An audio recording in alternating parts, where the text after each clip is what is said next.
안녕하세요. 이번 시간에는 한국 사람은 영어 회화를 열심히 공부했는데 영어를 한마디도 못한다 이런 말들 많이 하는데요.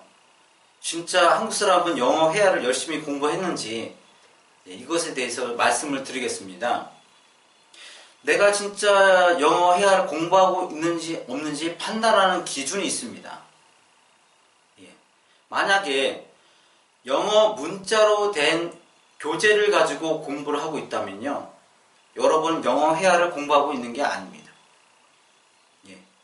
그러니까 쉽게 말씀드려서 문자로 공부하고 있느냐 소리로 공부하고 있느냐 이것에 따라서 여러분은 영어 회화를 공부하고 있다 없다를 판단할 수가 있습니다. 왜 그러냐면 실제 영어 회화 원어민하고 대화할 때 여러분은 책을 보고 하십니까? 안 하십니까? 책이 없죠. 갑자기 길거리 가는데 원어민을 딱 맡아드렸습니다. 근데 그 당시에 갑자기 내가 그 사람이 말할 거를 여기 적어놨다가 그 사람이 말하면 보고 얘기하고 뭐 이렇습니까? 그렇진 않죠.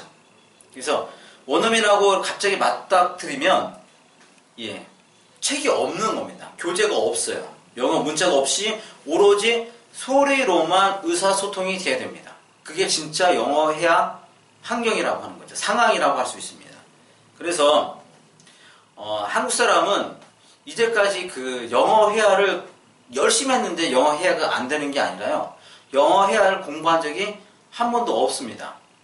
그래서 원어민하고 만나면 당황스러울 수밖에 없는 겁니다. 영어 그 책 없이 공부한 적이 한 번도 없었기 때문에요. 당황할 수밖에 없는 거죠. 실제로 그 KBS에서 당신이 영어를 못하는 진짜를 위해서 실험을 했습니다. 그 대학생들을 이제 A 그룹, B 그룹으로 나누는데요. 한 그룹에는 영어책을 주고 한 그룹에는 영어책을 안 줬습니다.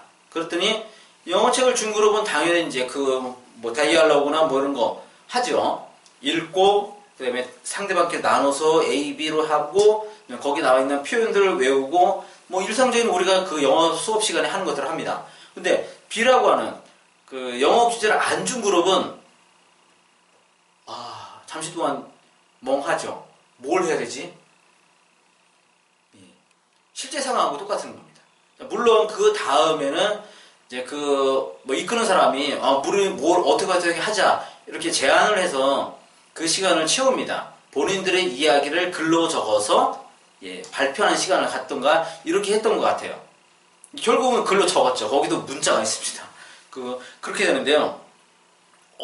결국은 이제 문자로 흐를 수밖에 없는데, 그렇지만 진짜 영어 회화라고 하는 것은 문자가 없다라고 하는 겁니다. 그래서 여러분들이 영어 회화를 공부를 해서 내가 원어민하고 의사소통이 되는 영어를 하겠다 이러면 처음부터 영어 문자 없이 공부하려고 해야 됩니다. 그게 가장 중요하고요. 그 다음에 진짜 그 회화라고 하는 것은 영어 그 말하기라고 하는 것은 내가 그 소리를 많이 들어서 문장을 암기할 수 있어야 됩니다. 내가 책을 보고 암기해서 하는 게 영어 회화가 결코 아닙니다. 그렇게 갖고는 암기하는데 한계가 있어요. 어느 정도를 넘어설 수가 없어요. 암기한 다음에 바로 잊어버리고 또 암기를 해야 되고 막 이렇게 되는데요. 진짜 내 걸로 만드는 방법은 소리로 암기했을 때 가능한 거예요. 소리로. 그래서 여러분들은 우리가 특히나 한국 사람들 같은 경우는 영어 발음에 대해서 굉장히 걱정들을 많이 해요. 이거 막 원음처럼 하려고 하는 거. 근데 잘 연결을 시키면 영어 발음에 대해서 걱정하는 사람들은요, 영어책 읽기밖에 못합니다. 영어책 읽기밖에. 어떻게 하면 그 영어책을 잘 읽을까, 원음처럼. 그렇게 하는 공부는 영어 회화하고 전혀 상관이 없죠. 영어책을 읽어서 내가 원어민에게 책을 읽어줄 겁니까? 어떻게 할 겁니까? 전혀 상관이 없어요. 그거보다는 영어를 어떻게 하면 암기할 거에 그 신경을 써야 됩니다. 영어 발음이 아니라 영어 문장을 어떻게 암기할 것인가. 왜 그러면 듣고 말하는 거는 내 머릿속에 있어야지만 내가 원어민이라고 할 수 있는 거거든요. 발음이 중요한 게 아니에요. 진짜로 그 영어 회화를 하고 싶다면 내 머릿속에 어떻게 영어를 집어넣을 것인가 그 방법을 강구를 해야 되는데 그 방법이 뭐냐면 바로 듣기가 돼서 영어 소리를 내 머릿속에 집어넣을 수 있어야지 가능하다는 겁니다. 근데 이제 듣기라고 하는 것은 단어 공부하고 이런 게 아니고요.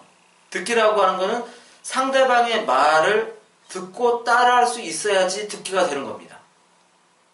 쉽게 해서 우리말 모국어를 배운 방법이 딱 그거예요. 엄마 해봐, 아빠 해봐. 이렇게 듣고 따라하도록 해서 아이의 머릿속에 엄마라는 소리를 집어넣게 되고 아빠라는 소리를 집어넣게 되고 할머니는 할머니 해봐 해서 아이에게 할머니의 소리를 집어넣고 아이가 이제 그 소리를 자꾸 들어서 그거를 기억하게 되는 거죠. 그러다 어느 순간에 이제 이게 의미가 있구나, 이제 소리가 의미가 있구나라고 이제 인지를 해서 상하고 매치해서 어느 순간에 이제 할머니가 오시면 할머니하고 얘기하는 거죠. 요게 이제 진짜 말해가 되는 겁니다. 영어도 마찬가지예요.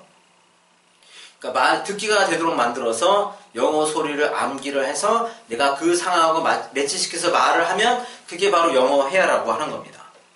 그래서 진짜 영어 회화를 하는 방법은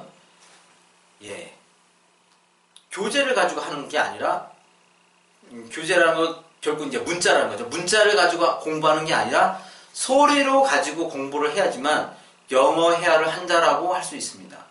지금 거의 99.9%의 그 대한민국에서 영어를 공부하는 사람들은 영어 회화를 공부하는 게 아니에요. 너무나 안타까운 사실입니다. 영어 회화 학원을 다니든 어학원을 다니든 심지어 유학을 가든 가서 이민을 가서 거기 프로그램에 참가를 하든 영어 책을 가지고 지금 내가 공부를 하고 있다. 그건 전혀 영어 회화가 아닙니다. 왜 그러면 실제 상황에서는 영어 글자가 없으니까요. 그래서 실제 상황처럼 그 실제 상황에서 글자 없이 영어를 하는 그 상황에 내가 익숙하도록 내 자신을 그렇게 처음부터 단련을 시키는 방법으로 영어 공부를 해야 된다는 겁니다. 그런 방법을 위해서 저희 한글 영어가 있는 겁니다. 한글 영어는 영어 문자가 하나도 없습니다. 영어 문자 없이 공부하는 영어. 그래서 많은 사람들이 이상하게 생각하지만 오히려 영어 회화라는 거를 생각하면 맞는다라는 겁니다. 영어 회화는 영어 문자 없이 이루어지는 영어 의사소통이죠. 저희 한글 영어는 영어 문자 없이 공부하는 영어거든요. 그래서 둘이 매치가 되는 거거든요. 그래서 한글 영어는 듣고 말하는 영어를 위한 영어라고 학습법이라고 자신 있게 말씀드린 이유가 그러한 맥락으로 생각을 하시면 조금 이해가 되실 겁니다. 다음에 기회가 되면 영어 회화를 어떻게 하면 잘할 것인가에 대해서 조금 더 자세히 말씀드리도록 하겠습니다. 오늘은 이것으로 마치도록 하겠습니다. 감사합니다.